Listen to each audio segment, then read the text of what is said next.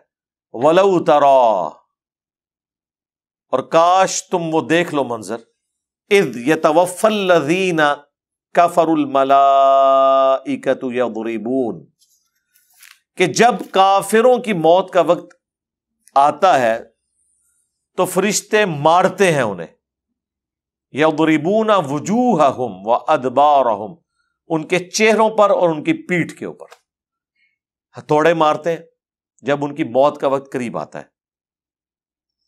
اور کہتے ہیں وذوقوا عذاب الحریق، چکھو آگ کے عذاب کو بدلے کے طور پر، یعنی جو کچھ تم نے دنیا میں کمایا ہے اس کے سبب. ذالک بما قدمت ایدیکم، یہ اس لیے ہے کہ جو کچھ تم نے آگے بھیجا تھا اپنے ہاتھوں سے، یعنی برے اعمال. نیک اعمال بھی اللہ کے پاس آگے جمع ہو رہے ہیں، برے اعمال بھی. وَأَنَّ اللَّهَ لَيْسَ بِظَلَّامٍ لِّلْعَبِيدِ، اور بے شک اللہ تعالیٰ تو اپنے بندوں پر ظلم کرنے والا نہیں ہے. یہ تمہارے کرتوت تھے جن کا انجام تمہیں مرنے کے بعد بھگتنا پڑا. اب یہ جو آیت ہے سورۃ الانفال کی آیت نمبر 50، کہ جب ان کی موت کا وقت، جو کافر ہیں، فاسق ہیں، منافق ہیں، آتا ہے تو فرشتے ان کے چہروں اور پیٹھوں کے اوپر ہتھوڑے مارتے ہیں. یہ آیت اس بات کا ثبوت ہے کہ آخرت کے بڑے عذاب سے پہلے بھی کچھ عذاب کی شکلیں ہیں. جو لوگ عذاب قبر کے قائل نہیں ہیں وہ ڈاکٹرن یہ کھڑی کرتے ہیں کہ عذاب قبر کو ہم اس لیے نہیں مانتے کہ اللہ تعالیٰ کی صفت عدل ہے کہ جب تک اللہ تعالیٰ کسی پر مقدمہ چلا کر فیصلہ نہ کر لے اس وقت تک کسی کے لیے عذاب کا حکم کر نہیں سکتا. دنیا میں تو یہ قانون بالکل درست ہے. اس کی وجہ یہ ہے کہ دنیا میں جو جج ہے اس سے غلطی ہونے کے چانسز ہیں، لیکن اللہ سے تو کوئی غلطی نہیں ہو سکتی. دنیا میں جج کو فیصلہ کرنے کے لیے شواہد کی ضرورت ہے. اللہ تعالیٰ کو کسی دلیل کی ضرورت نہیں ہے، اس کے سامنے ہر چیز ہے. لہذا اللہ کے اوپر یہ رول نہیں لگتا کہ وہ پابند ہے کہ آخرت کے عذاب سے پہلے عذاب دے ہی نہ سکے. یہ بالکل غلط بات ہے، ان لاجیکل ہے. یہ لاجک کھڑی کر کے وہ کہتے ہیں عذاب قبر کیسے ہوگا، ابھی تو آخرت کا حساب ہوا ہی نہیں، اس کے بعد فیصلہ ہوگا کسی کے جنت اور جہنم کا. ہم کہتے ہیں میرے بھائی اس کو تو چھوڑ دو، ہماری پیدائش سے پہلے اللہ کے علم میں جنت اور جہنم کا فیصلہ ہوا ہے. اللہ کے علم میں تو ہر چیز ہے. تو اللہ کی طرف سے عذاب کی 4 قسطیں ہیں. ان میں سے 3 جو قسطیں ہیں ان کا ذکر قرآن میں موجود ہے. ایک تو آخرت کی قسط ہوگی جس کو سارے مانتے ہیں. ایک دنیا میں ہے جو سورہ السجدہ میں آیا کہ ہم دنیا کی زندگی میں بھی انہیں عذاب دیں گے تاکہ یہ ہماری طرف پلٹ آئیں. یعنی دنیا میں جو تکلیفیں آتی ہیں اللہ تعالیٰ کی طرف سے وہ اس لیے ہیں کہ انسان اللہ کی طرف لوٹے. کیونکہ سب کچھ ہیپی ہیپی چل رہا ہو نا، پھر انسان کو اللہ کی یاد بھی نہیں آتی. آپ نے دیکھا ہے جب مشکل اور پریشانی آتی ہے نا، اس وقت جو اندر سے اللہ کے لیے جذبات ہوتے ہیں نا، رجوع لانے کے، دعا کرنے کے، وہ نارمل سرکمسٹانسز میں نہیں ہوتے. تو پہلی قسط تو پھر یہ ہوگی، وہ بھی سورہ سجدہ میں آئی کہ دنیا کی زندگی میں عذاب دیں گے. تو قرآن سے جو لوگ ڈاکٹرن کھڑی کرتے تھے، قرآن نے ان کی ڈاکٹرن توڑ دی.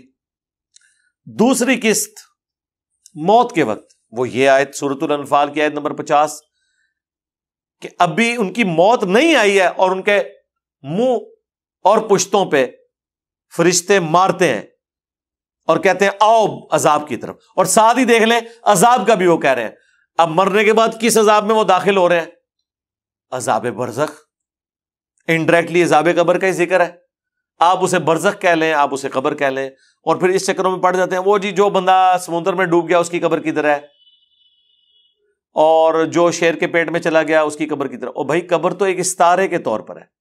چونکہ عموماً لوگوں کو قبر میں دفن کیا جاتا ہے اس لیے اللہ تعالیٰ قبر کا ذکر کر رہا ہے. وہ تو اللہ تعالیٰ قرآن میں جنرل بھی ذکر کرتا ہے کہ مرنے کے بعد قبر ملتی ہے انسان کو، پارہ نمبر 30 میں. تو کیا ساروں کو ملتی ہے؟ تو کیا قرآن جھوٹا ہو گیا؟ نہیں، عموماً قبروں میں دفنائے جاتے ہیں. باقی چاہے قبر میں کوئی دفن ہو، چاہے ایئر کریش میں مر جائے، خواہ کسی شیر کے پیٹ میں چلا جائے یا سمندر کی گہرائیوں میں غرق ہو جائے، اس کے لیے وہی برزخ ہے جو قرآن میں ذکر ہے سورہ المومنون کی آیت نمبر 100 میں، وَمِن وَرَائِهِمْ بَرْزَخٌ إِلَىٰ يَوْمِ يُبْعَثُونَ، اور ان کے مرنے سے لے کر قیامت کے دن تک ایک ان سین بیریئر برزخ ہے۔ وہ قبر بھی ہو سکتا ہے، وہ شیر کا پیٹ بھی ہو سکتا ہے، وہ سمندروں کی گہرائی بھی ہو سکتی ہے، وہ ہواؤں میں بھی عذاب ہو سکتا ہے کسی بھی شخص کو، وہ اللہ کا معاملہ ہے۔ تو یہاں پہ بھی ذکر ہے کہ اس عذاب کی طرف چلو۔ پھر اللہ تعالیٰ نے سورۃ القصص میں فرمایا کہ فرعونی جو ہے صبح و شام آگ پر پیش کیے جاتے ہیں سورہ طٰہٰ میں، اور جب قیامت کا دن آئے گا تو بڑے عذاب کے اوپر پیش کیے جائیں گے۔ اور اس آیت کو امام بخاری نے عذاب قبر والی احادیث کی ہیڈنگ میں لکھا ہے، اس بات کے ثبوت میں کہ قرآن میں بھی عذاب قبر کا ذکر ہے کہ فرعونی صبح و شام آگ پر پیش کیے جا رہے ہیں۔ تو ابھی تو قیامت قائم نہیں ہوئی ہے، تو فرعونی کس عذاب میں پیش ہو رہے ہیں؟ فیصلہ تو ان کا ہوا ہی نہیں ہے۔ سر فیصلہ ہو چکا، اللہ تعالیٰ جس وقت چاہے وہ فیصلہ فرما سکتا ہے۔ اللہ کو تو پتہ ہے اس کے ساتھ کیا الٹیمیٹلی انجام ہونا ہے، یہ جنت میں جائے گا یا جہنم میں جائے گا۔ کدأب آل فرعون، جیسا کہ فرعونیوں کے ساتھ، اب دیکھیں بائی چانس ہی ذکر بھی آ گیا ہے وہ آل فرعون کا۔ اللہ تعالیٰ فرما رہا ہے کہ فرعونیوں کے ساتھ بھی یہی کچھ ہوا تھا، انہوں نے بھی وقت کے پیغمبر کا انکار کیا، ان کے اوپر بھی عذاب آیا تھا۔ والذین من قبلہم، اور جو ان سے پہلے گزرے، کفروا بآیات اللہ، انہوں نے بھی اللہ کی آیات کے ساتھ کفر کیا، فأخذہم اللہ بذنوبہم، تو پکڑ لیا انہیں اللہ تعالیٰ نے ان کے گناہوں کے سبب۔ ان اللہ قوی شدید العقاب، بے شک اللہ تعالیٰ قوت والا اور سخت عذاب دینے والا ہے۔ اللہم انا نعوذ بک من عذاب جہنم ومن عذاب القبر ومن فتنة المحیا والممات ومن شر فتنة المسیح الدجال، آمین۔ ذالک بأن اللہ لم یک مغیرا نعمتا انعمها علی قوم، یہ اس لیے ہے کہ اللہ تعالیٰ کبھی بھی کسی قوم پر کی ہوئی نعمت نہیں بدلتا، وہ نعمت نہیں چھینتا ان سے، حتی یغیروا ما بانفسہم، یہاں تک کہ وہ خود ایسی حرکتیں کریں کہ اللہ تعالیٰ ان سے ان کی نعمت چھین دے، ان کی نعمت بدل دے۔ وَأَنَّ اللَّهَ سَمِيعٌ عَلِيمٌ، اور بے شک اللہ تعالیٰ سننے والا، علم والا ہے۔ یعنی اللہ تعالیٰ کسی قوم کی حالت اس وقت تک نہیں بدلتا جب تک کہ وہ اپنی حالت خود نہ بدل لے۔ ویسے تو ان معنوں میں ہے کہ جب تک کوئی اللہ کی نافرمانی نہ کرے اللہ تعالیٰ اسے نعمتوں سے محروم نہیں کرتا، لیکن اس کا وائس ورثہ بھی درست ہے کہ جب تک کوئی شخص اپنے کرتوت ٹھیک نہ کر لے اللہ تعالیٰ بھی اس کے اوپر انعام و اکرام نہیں فرماتا۔ یہ دونوں معنی بیک وقت درست ہیں۔ لیکن یہاں پہ اس کانٹیکسٹ میں بات چل رہی ہے کہ فرعونیوں پر عذاب آیا یا کفار مکہ پہ عذاب آیا غزوہ بدر کی شکل میں، تو بسبب اس کے کہ 13 سالہ مکی دور میں انہیں ڈیل دی گئی، لیکن انہوں نے اپنی حالت نہیں بدلی، الٹا وہ ہٹ دھرمی پہ قائم رہے، یہاں تک کہ اللہ تعالیٰ کا عذاب ان کے اوپر واجب ہو گیا۔ تو اللہ تعالیٰ نے اپنے بندوں پر ظلم نہیں کیا۔ کدأب آل فرعون، بالکل یہی طرز عمل فرعونیوں کا بھی تھا۔ والذین من قبلہم، اور جو ان سے پہلے گزرے ان کا بھی یہی طرز عمل تھا، اور ان کے ساتھ بھی یہی طرز عمل ہوا اللہ کی طرف سے۔ کذبوا بآیات ربہم، کہ انہوں نے اپنے رب کی آیات کا انکار کیا، جھٹلایا اس کو۔ جھٹلانا ہے عناد اختیار کر لینا، مان کر بھی جھٹلایا جا سکتا ہے اور نہ مان کے بھی جھٹلایا جا سکتا ہے۔ مان کر جھٹلانے والے مسلمان ہیں، مان تو رہے ہیں لیکن زندگی اپنی مرضی کی گزار رہے ہیں، اور نہ مان کر جھٹلانے والے کفار ہیں۔ فَأَهْلَكْنَاهُمْ بِذُنُوبِهِمْ، تو ہم نے انہیں ہلاک کر دیا ان کے گناہوں کے سبب۔ وَأَغْرَقْنَا آلَ فِرْعَوْنَ، اور غرق کر دیا آل فرعون کو۔ وَكُلٌّ كَانُوا ظَالِمِينَ، وہ تمام کے تمام ظلم کرنے والے تھے۔ اللہم احسن عاقبتنا فی الامور کلہا واجرنا من خزی الدنیا وعذاب الآخرہ، آمین۔ کفار مکہ کے ساتھ بھی یہی ہوا ہے، صرف موڈ اس کا چینج ہو گیا. فرعونیوں کو اللہ نے اپنے محلات سے نکال کر سمندر میں غرق کیا، کفار مکہ کو بھی مکے سے نکال کر بدر میں غرق کیا. وہاں پانی میں غرق ہوئے، یہاں مسلمانوں کی تلواروں کے ذریعے وہ برباد ہوئے. یہ اسی عذاب کا ریپلیکا ہے، لیکن اس کا موڈ ذرا ڈیفرنٹ ہو گیا. عذاب اللہ کی طرف سے آیا. غزوہ بدر عذاب کا پہلا کوڑا تھا، اور اس کے پیچھے 15 سال کی نبی علیہ السلام کی تبلیغ تھی. اس کے بعد جب وہ باز نہیں آئے تو ان کے اوپر عذاب کا پہلا کوڑا آیا. ان شر الدواب عند اللہ الذین کفروا، بدترین جانور اللہ کے نزدیک وہ ہیں جو کفر اختیار کرتے ہیں. فہم لا یؤمنون، اور وہ کسی طرح ایمان نہیں لاتے. دیکھیں کافروں کے اوپر کتنا غصہ ہے اللہ کا، جو اللہ کے منکر ہیں، کہ اللہ تعالیٰ فرما رہا ہے کہ جانوروں میں سب سے بدتر یہ ہیں. جانور بھی کہہ دیا اور بدتر بھی. جس نے بابا جی نے کہا تھا سوراں دے سور، ہاں انہوں نے کہا کہ جس طرح سور پلید ہے، اس طرح ان سوروں کے اندر اگر کوئی پلید ہوتا تو وہ وابی ہوتا ہے. یہ نہیں بابا جی نے کہا وابیوں کے بارے میں. یہاں بھی اللہ تعالیٰ کیا فرما رہا ہے کہ بدترین جانور، یعنی جانور، ایک تو یہ کافر جانوروں کی مانند ہے، بلکہ جانوروں سے بھی گئے گزرے ہیں. بدترین جانور وہ والے کافر ہیں جو ایمان نہیں لا رہے. سورۃ الانعام میں بھی آیا نا، اللہ نے فرمایا کہ ان کی نشانی کیا ہے، کہ ہم نے ان کو عقل دی تھی، یہ سوچتے نہیں، آنکھیں دی تھیں دیکھتے نہیں، کان دیے تھے سنتے نہیں. یعنی ان انسٹرومنٹس کو یوز کر کے حق بات تک پہنچنے کی کوشش نہیں کرتے. کہتے تھے نا وقال الذین کفروا لا تسمعوا لهذا القرآن والغوا فیہ لعلکم تغلبون. کافر کہتے ہیں جب قرآن پڑھا جا رہا ہو مت سنا کرو، شور مچا دیا کرو تاکہ تم غالب آ جاؤ. تو وہ سنتے نہیں تھے، جھٹلاتے تھے. تو جو یعنی نہ حق بات کو سنے، نہ اس کی آنکھوں میں عبرت ہو کہ وہ سچائی کو قبول کرے، تو وہ جانوروں کی مانند ہے. تو وہاں پہ بھی سورۃ الانعام میں اللہ تعالیٰ نے فرمایا اولئک کالانعام بل ہم اضل، یہ چوپایوں کی مانند ہے بلکہ ان سے بھی گئے گزرے ہیں. یہاں پر بھی اللہ نے کہا کہ سب سے بدترین جانور وہ ہیں جو کفر اختیار کیے ہوئے ہیں جان بوجھ کے، اور وہ حق بات قبول نہیں کرتے، ایمان نہیں لاتے. اب یہاں پر ظاہر اسپیسیفکلی مشرکین عرب کا ذکر ہے. الذین عاہدت منہم، یہ ایسے ہیں کہ جتنی بار تم سے معاہدہ کرتے ہیں ثم ینقضون عہدہم، تو اس کے بعد وہ عہد کو توڑ دیتے ہیں. فی کل مرہ، ہر دفعہ. وہم لا یتقون، اور ذرا بھی وہ نہیں ڈرتے، کوئی سوشل ایتھکس کو فالو نہیں کرتے. فإما تثقفنہم فی الحرب، تو اب جب کبھی بھی تم اے مسلمانوں انہیں میدان جنگ میں اپنے سامنے پاؤ، فشرد بہم، تو انہیں عبرتناک سزا دینی ہے.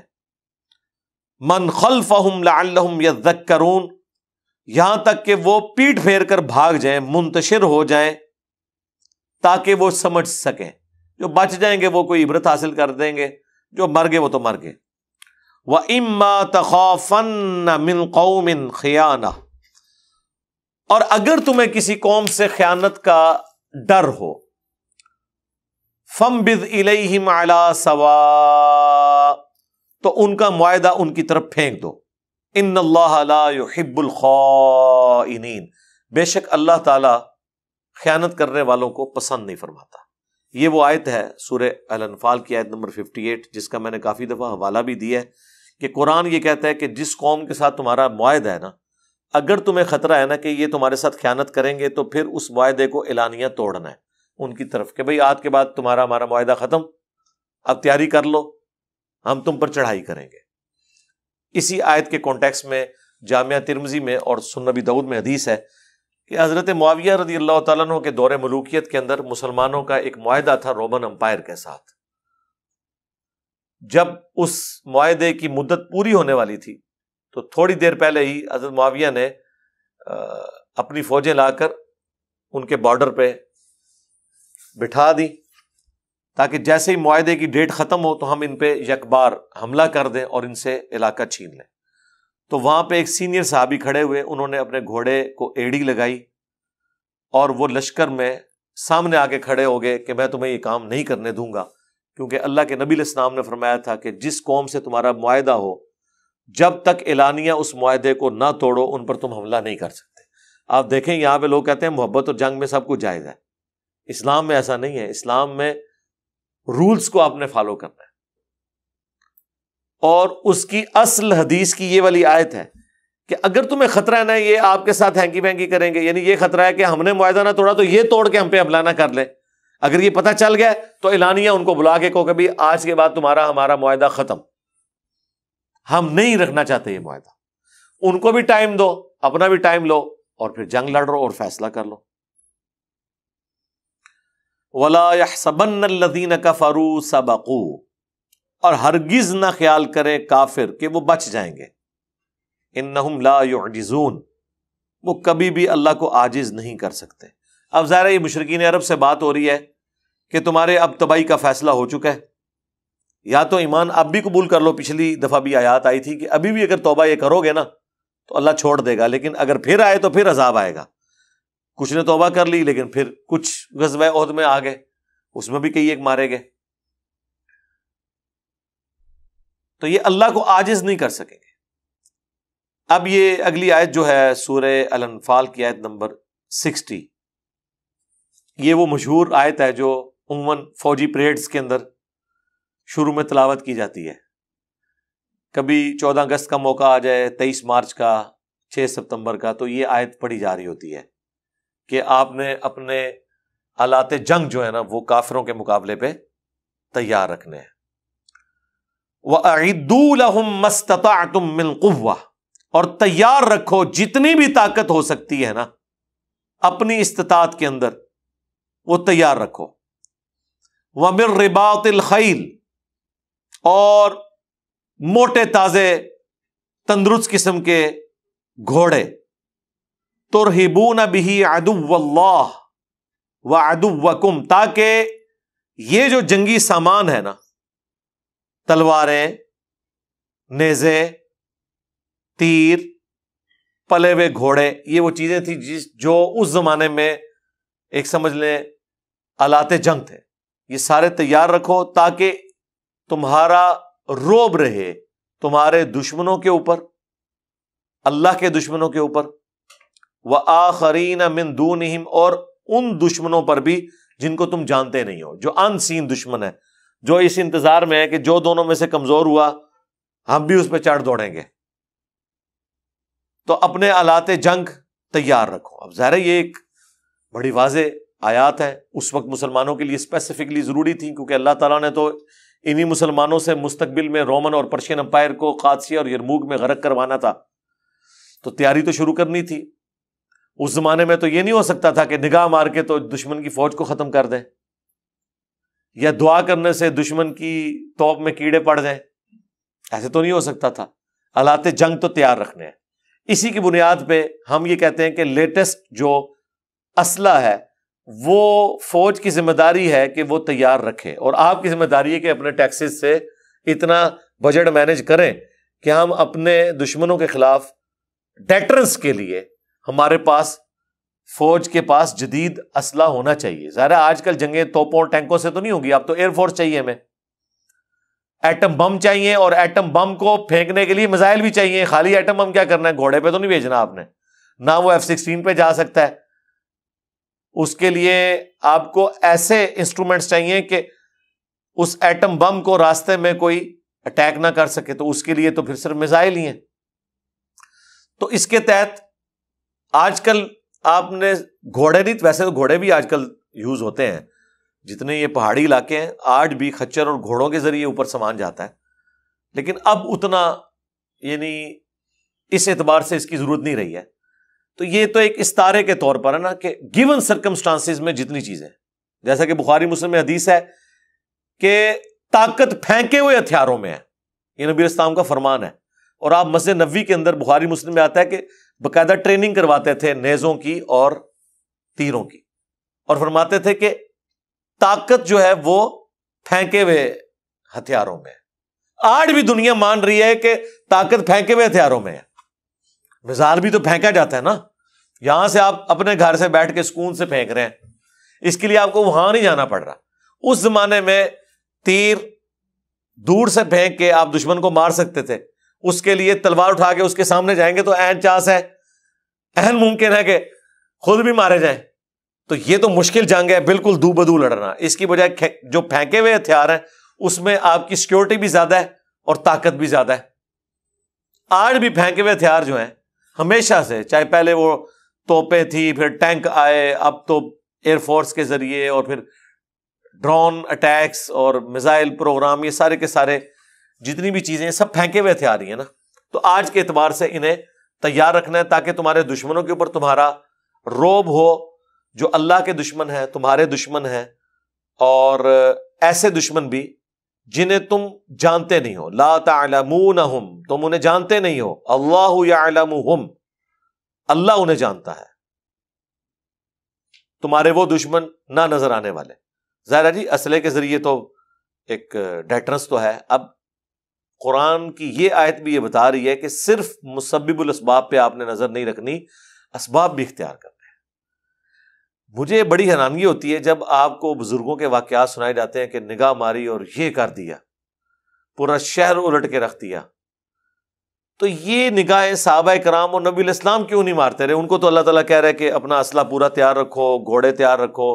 ادھر تو ہونا چاہیے تھا اپنی نگاہیں تیار رکھو, جیسے ہی سامنے آئے مار دو. اپنے وظیفے تیار رکھو, جیسے ہی آئے تو تسبیح پڑھ کے پھونک مار دو. تو قرآن تو خالی ہے ان ساری باتوں سے, یہ تو کوئی وکھرا جہاں ہے. اس لیے آپ کو بالکل ٹھیک کہتے ہیں کہ قرآن و حدیث ڈائریکٹ نہیں پڑھنا, آپ گمراہ ہو جائیں گے. انہوں نے جس چیز کو ہدایت سمجھا ہوا ہے نا, قرآن واقعی اس اعتبار سے ان کی نظر میں تو گمراہی بنے گا, لیکن جو واقعی قرآن کے اندر ہدایت ہے نا اس میں وہ خود گمراہ ہے. ایک بندہ الٹا لٹکا ہو, اسے ہر چیز الٹی نظر آ رہی ہوگی نا. تو یہ ان کے ماننے والوں کو ان کے بڑوں نے الٹا لٹکا دیا ہوا ہے, تو یہ ہر چیز کو اپنی نظر سے دیکھ رہے ہیں. نگاہوں کے ساتھ کام نہیں ہوتے, آپ نے اسباب بھی اختیار کرنا ہے. اسی لیے یہ آیت کینٹ ایریاز میں بھی آپ کو نظر آئے گی, اور فوج کی جب وہ ٹریننگز ہو رہی ہوتی ہیں, اٹامک انرجی کے ایون پروگرام ہوتے ہیں. میں نے بھی کئی دفعہ تلاوت کی ہے, یہ والی آیات تلاوت کی ہیں. تو یہ اس موقع کے اوپر تلاوت کی جاتی ہے کہ جی تاکہ پتہ چلے کہ اسلام کی تعلیمات ہیں کہ یہ جو کچھ آپ کر رہے ہیں کوئی فضول کام نہیں ہے, یہ اسلام کا حصہ ہے, اس میں کوئی شک نہیں ہے. اور اللہ نے ساتھ فرما دیا وَمَا تُنْفِقُوا مِنْ شَيْءٍ فِي سَبِيلِ اللَّهِ. دیکھو جو کچھ بھی تم اللہ کی راہ میں خرچ کر رہے ہو نا, اس حوالے سے اپنا اسلحہ مینج کرنے کے لیے, ان گھوڑوں کے پالنے کے اوپر, اور گھوڑوں کے پالنے پہ تو حدیث ہے بخاری مسلم دونوں میں کہ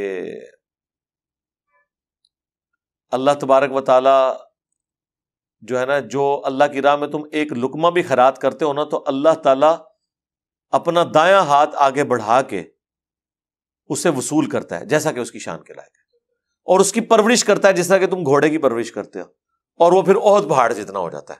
تم نے تو اتنا سا خرچ کیا ہوا ہے, اور وہ 7.5 کلومیٹر پہ پھیلا ہوا احد پہاڑ, اس کے برابر اس کا ثواب اللہ تعالیٰ کرتا ہے. یعنی اللہ کے حضور وہ ثواب بڑھتا رہتا ہے.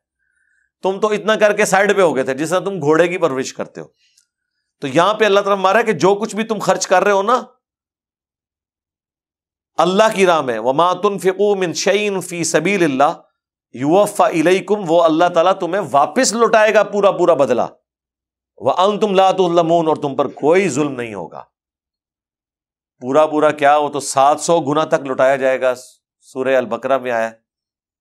یہ اللہ کی رحمت ہے کہ اس کے دیے ہوئے سے اس کی راہ میں خرچ کریں تو وہ اسے کہتا ہے یہ آپ مجھے قرض حسنہ دے رہے ہو, میں تمہیں لوٹاؤں گا. وَإِن جَنَحُوا لِلسَّلْمِ, اور اگر کافر مائل ہو جائیں صلح کرنے پر, فَجْنَحْ لَهَا, تو ان سے صلح کر لو. وَتَوَكَّلْ عَلَى اللَّهِ, اور پھر اللہ پر توکل بھی کر لو. إِنَّهُ هُوَ السَّمِيعُ الْعَلِيمُ, بے شک وہ سننے والا ہے, علم والا ہے. یہ وہ آیت ہے جس کے تحت نبی علیہ السلام نے صلح حدیبیہ بھی کر لی. حالانکہ مسلمانوں سے اس پر کافر ڈر گئے تھے, لیکن چونکہ انہوں نے صلح آفر کر دی, نبی علیہ السلام نے قبول کر لی. صلح حسن کی دلیل بھی یہی ہے صحیح بخاری میں آتا ہے حضرت حسن ابن علی ہزاروں کا لشکر لے کر آئے تو حضرت معاویہ نے ان کو خط لکھا تھا کہ آپ صلح کر لیں میرے ساتھ. تو حسن ابن علی نے قرآن کی اس آیت کے تحت کہ اگر کافروں سے بھی جنگ ہو اور وہ جنگ کے دوران صلح آفر کریں تو آپ نے قبول کرنی ہے, تو میرے مخالفین تو پھر بھی مسلمان ہیں تو میں ان کی صلح قبول کروں. ان ظالموں نے صلح حسن سے کچھ اور ہی نکال لیا. مجھے بتایا اگر حضرت حسن نے صلح ہی کرنی تھی تو 40,000 کا لشکر اکٹھا کر کے کیوں آگے تھے امیر شام کے مقابلے پہ؟ لشکر اکٹھا کرنے کی ضرورت نہیں تھی. وہ صفین پارٹ 2 لڑنے جا رہے تھے. ہاں ٹرمینیٹر 2 ہونے لگا سی. ہوتے انہوں نے کہا کہ ٹھیک ہے جناب صلح آفر کریے. تو پھر حضرت حسن ابن علی نے وہ صلح کی آفر قبول کر لی. ویسے نہ بھی کرتے اس وجہ سے کہ بھئی اس کا رزلٹ کیا نکلے گا, وہ رائٹ خلیفۃ المسلمین کے پاس ہے, لیکن چونکہ اسلام میں اس کی اجازت موجود ہے. پھر حضرت حسن کے ساتھیوں نے بھی ان کے ساتھ کچھ غداری کی, کچھ بک گئے. حضرت حسن کو سمجھ آ گئی تھی کہ اگر اس جنگ کا رزلٹ یہ نکلا, چونکہ حضرت حسن تو بےچارے نگاہ نہیں مار سکتے تھے نا, ان کو نظر آیا کہ اس جنگ کا انجام میری شکست بھی ہو سکتا ہے, اور اس شکست سے مسلمانوں کا مورائل اور ڈاؤن ہو جائے گا کہ شاید امیر شام کامیاب اس لیے ہوئے ہیں کہ حاکم ان کے ساتھ ہے. لوگ تو تیار بیٹھے ہوتے ہیں نا کہ مناظرہ نہیں کیا تو یہ جیت گیا. اب ان کو تو نہیں پتا کہ سچویشن کیا ہوتی ہے اس وقت. لوگ تو یہ سمجھ رہے ہیں کہ صلح حدیبیہ کے موقع پر حضور نے جو صلح کر لی ہے تو کافر جیت گئے.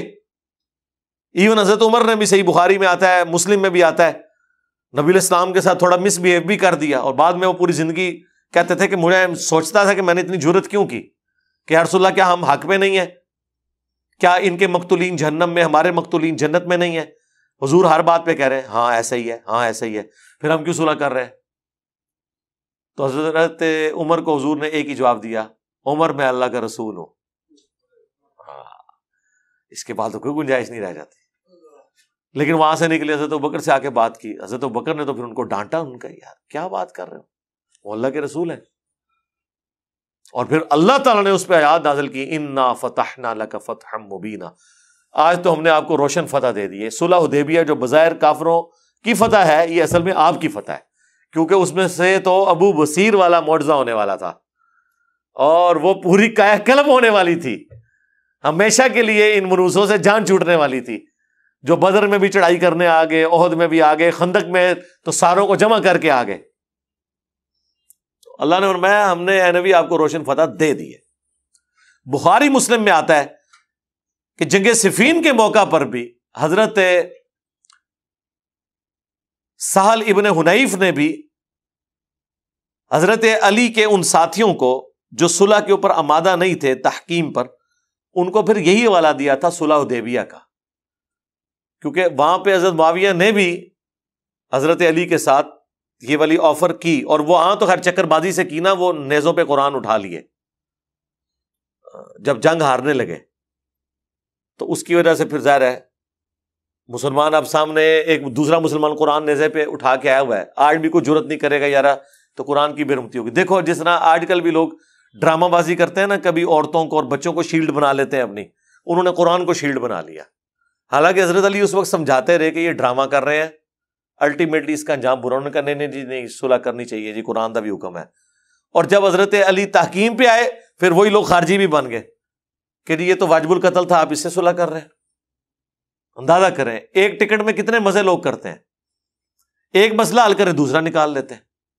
تو یہ صلح والا کنسیپٹ, تو صلح حسن کی بنیاد قرآن کی یہ آیت ہے کہ اگر میدان جنگ میں وہ صلح آفر کریں, تو رسول اللہ کو بھی حکم تھا, آپ نے صلح حدیبیہ کے موقع پر کی, حضرت حسن ابن علی نے بھی کی. اور ظاہر صلح جب ہوتی ہے, یہ کہتے ہیں جی صلح حسن کی شرائط دکھائیں, شرائط چھوڑ دیں, بتائیں کہ جب صلح ہوتی ہے تو اللہ کے بندو, یہ تو اسی طریقے سے کہ آپ یہ کہیں کہ نبی الاسلام نے فلاں دن جو فجر کی نماز پڑھائی تھی, ہمیں حدیث سے دکھائیں کہ آپ گھر سے وضو کر کے آئے تھے. تو کیا نبی الاسلام نے اپنی زندگی میں جو ہزاروں دفعہ وضو کیا ہے, ساروں کی ہزاروں حدیثیں موجود ہیں کہ فجر کے وقت جو ہے فلاں نے فلاں رنگ کے لوٹے میں وضو کروایا, ظہر کے وقت حضور نے فلاں ندی پہ, یار انڈرسٹوڈ ہوتا ہے. یہ پوچھنے والی بات ہے کہ بغیر وضو کے کوئی نماز پڑھ رہا ہوتا ہے؟ لہذا جب بات ہوتی ہے صلح کی، صلح کا مطلب یہ ہے کہ وہ شرائط کے اوپر ہوگی۔ صلح حدیبیہ جب ہوئی ہے تو کیا شرائط نہیں تھی کہ اگر آپ کی طرف سے کوئی مسلمان کافر ہو گیا ہم واپس نہیں کریں گے، ہماری طرف سے کیا آپ واپس کریں گے؟ وہ ساری شرائط لکھی گئی تھی۔ یہ کہتے ہیں جی صلح حسن بغیر شرطوں کے ہوگی۔ یار یہ کیسے ہو سکتا ہے کہ صلح جیسے نماز بغیر وضو کے نہیں ہوتی نا، صلح بھی بغیر شرائط کی نہیں ہوتی؟ اب وہ شرائط اصل میں ان کی موت ہے، کیونکہ جب وہ ہم شرائط بتائیں گے نا تو ان کو پتا ہے کہ ان کے ماموں نے وہ شرطیں پوری نہیں کی، بالکل اس کے الٹ چلے ہیں، تو لہٰذا یہ کہتے ہیں کہ جڑا نا وہ پچ ہی کھود دو۔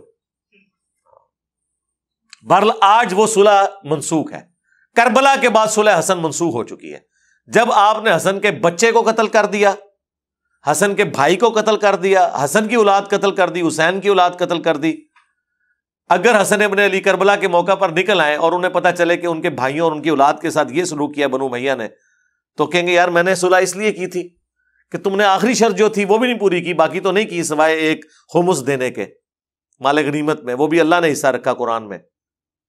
نہ تم نے حضرت علی کے ساتھیوں کو معاف کیا، نہ تم نے ممبروں سے سب و شتم ختم کیا، اور نہ وہ آخری شرط کہ امت کو شورا پر چھوڑو گے۔ اپنی زندگی میں تو وہ شرط پوری نہیں کی کہ قرآن و سنت کے مطابق اور خلفائے راشدین کے مطابق دنیا میں یہ خلافت کا نظام چلاؤ گے، ملوکیت کا، وہ بھی نہیں چلایا۔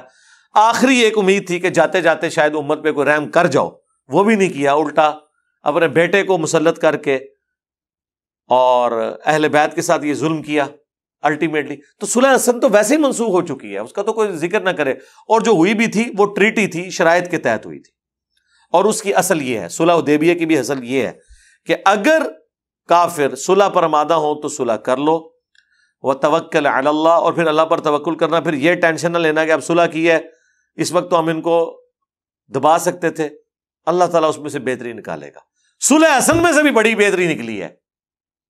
ہاں، صلح حسن نہ ہوتی تو حضرت حسین کی کربلا کی شہادت ضائع جاتی، اس کا جواز ہی صلح حسن ہے۔ کربلا کیوں ہوئی ہے؟ صلح حسن کی شرائط پوری نہیں کی، الٹا اپنے بیٹے کو بنا دیا۔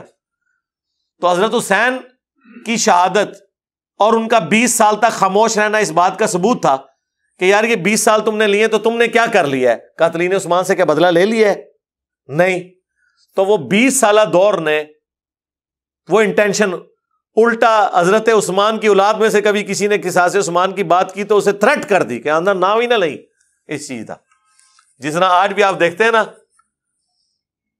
پیپلز پارٹی میں سے کوئی بات کرے نا کہ بے نظیر کے قاتلین کو پکڑنا ہے، تو پیپلز پارٹی کا ہی ایک بڑا کہتا ہے خبردار آندہ قاتلین بے نظیر دا نام لیا۔ کیوں؟ وہ اس کے بینیفیشری ہوتے ہیں۔ حضرت عثمان کی اولاد میں سے کبھی دوبارہ امیر شام کے سامنے کسی نے کہا نا کہ میرے باپ کے خون کے اوپر تو نے وہ کرتا لٹکا کے شام کی جامع مسجد کے اندر میرے باپ کے خون کے اوپر یہ خلافت ہتھیائی ہے حضرت حسن ابن علی سے، تو وہ خون کا بدلہ لو، اور ان کا خبردار دوبارہ نہ لیا، جو کرنا تھا وہ کر لیا۔ تو یہ چیز ہے، یہ بینیفیشری جو ہوتے ہیں نا وہ اپنے فائدوں کو دیکھتے ہیں۔ تو اللہ تعالیٰ مارا ہے کہ پھر تم نے توکل کرنا ہے، اس کا انجام جو بھی ہو اللہ تعالیٰ بہتری کرے گا۔ انہ هو السمیع العلیم، بے شک اللہ تعالیٰ سننے والا، علم والا ہے۔ وَإِن يُرِيدُوا أَن يَخْدَعُوكَ، اور اگر وہ ارادہ کریں کہ اے نبی آپ کو دھوکہ دیں، فَإِنَّ حَسْبَكَ اللَّهُ، تو آپ کو اللہ کافی ہے۔ اب آپ نے جو فیصلہ کر لیا نا، اس کے بعد اللہ پر توکل کرے، اللہ تعالیٰ ان کی چالیں انہی پر الٹ دے گا۔ هُوَ الَّذِي أَيَّدَكَ بِنَصْرِهِ، وہی ہے اللہ جس نے آپ کی مدد کی اپنی طرف سے فرشتوں کے ذریعے، وَبِالْمُؤْمِنِينَ، اور مومنین کی جماعت کے ذریعے۔ یہ ہے جی وہ ظاہری اسباب۔ وہ آپ کو اکثر غالی لوگ کہتے ہوئے نظر آ رہے ہوتے ہیں، اور جی مولا علی کرو تے حضور نے بھی مدد منگی سی، اسی کیوں نہ یا علی مدد کہیے۔ خدا دا نا ہے یار، کیا آپ کمپیرزن کر رہے ہیں بھائی؟ جب حضور نے حضرت علی کو بلایا تھا، مدد کیا حضور نے ان کی مدد کی ہے؟ وہ تو غزوہ خیبر میں جنگ میں آئے نہیں ہوئے تھے، اشوب چشم کی وجہ سے ان کی آنکھیں نہیں تھی کھل رہی۔ ظالموں، پہلے تو دیکھو مدد کس نے کی ہے؟ حضور نے بلا کے لعاب لگایا۔ جس بندے کی آنکھیں نہ کھل رہی ہوں اس نے جا کے کیا لڑنا ہے آگے؟ تو کہتے جی حضور نے بھی یا علی مدد کیا سی، اور بھائی حضور نے بلا کے ڈیوٹی لگائی تھی، یا علی مدد نہیں کہا تھا. حضور نے بلایا تو بتایا صحابہ کرام نے کہ وہ اشوب چشم کے مرض میں مبتلا ہے. آپ نے فرمایا بلاؤ، اس حالت میں بھی بلاؤ اسے. ظاہر اشوب چشم میں کیسے بندہ، آنکھ کی تو تیزی تلوار میں چاہیے آپ کو، آنکھ ہی نہیں ایک بندے کی کام کر رہی، اس نے کیا لڑنا ہے؟ جتنا مرضی بہادر ہو، آنکھ نہ آپ کی کھل رہی ہو تو آپ کو تو کوئی بزدل بندہ بھی کاٹ کے رکھ دے گا. حضور نے بلایا صلی اللہ علیہ وسلم، اپنا لعاب دہن لگایا، آنکھیں اسی وقت ٹھیک ہو گئی. یہ معجزہ تھا، ورنہ وائرل ڈیزیز ایک دم تو نہیں ٹھیک ہوتی، وہ اپنا پورا کیورنگ پیریڈ تو لیتی ہے. اور پھر اپنے مبارک ہاتھوں سے زرہ باندھی اور پھر روانہ کیا اور کہا پہلے انہیں دعوت دینا، اگر تیری وجہ سے ایک بندے نے بھی اسلام قبول کر لیا تیرے لیے سرخ اونٹوں سے بہتر ہے. تو نبی الاسلام نے ان کی مدد فرمائی. ہاں اس کے بعد یقیناً حضرت علی نے حضور کا سپاہی بن کے مرہب کو قتل کیا ہے، بہت بڑی اچیومنٹ ہے، کوئی شک نہیں اس کے اندر. لیکن وہ تو حضرت علی سامنے موجود تھے نا. حضور نے حضرت حمزہ کو تو نہیں قبر سے نکال کے بلایا. نہ یہ ہوا ہے کہ احد کے موقع پر حضور شہدائے بدر کو قبروں سے زندہ کر کے لے آئے ساتھ، یا خندق کے موقع پر شہدائے خندق کو زندہ کر کے اپنے ساتھ لے آئے. نفری تو تھوڑی تھی تو مردوں کو زندہ کرتے. یار عبد القادر جیلانی اگر کر سکتے تو نبی الاسلام نہیں کر سکتے تھے؟ وہ پائی کہانیاں بنائی ہیں نے.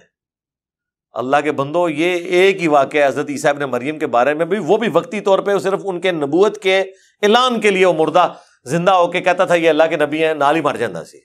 اے نہیں ہے کہ وہ تمہاری ڈیوٹی پوری کرتا سی بعد ہی. تو اللہ تعالیٰ ہمارا ہے کہ اللہ نے تمہاری مدد کی ہے فرشتوں کے ذریعے اور مومنین کے ذریعے آپ کی مدد فرمائی.